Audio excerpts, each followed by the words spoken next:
How to use Verizon Home Internet features.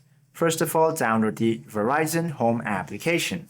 Go ahead and launch your device's Play Store or App Store, then search for Verizon Home application and download it. However, the application is not yet available within my region, but you can download it from the store. Now, once you download it, all you have to do is log in using your standard My Verizon account credentials. You simply have to view and modify your Wi-Fi network name and password directly from the Network tab. You can also set up separate primary, guest, and IoT networks to keep your primary smart devices secure. Then generate and share a custom Wi-Fi QR code straight from your dashboard for easy visitor scanning. You can also monitor the traffic as well as group equipment and enforce restrictions regarding internet.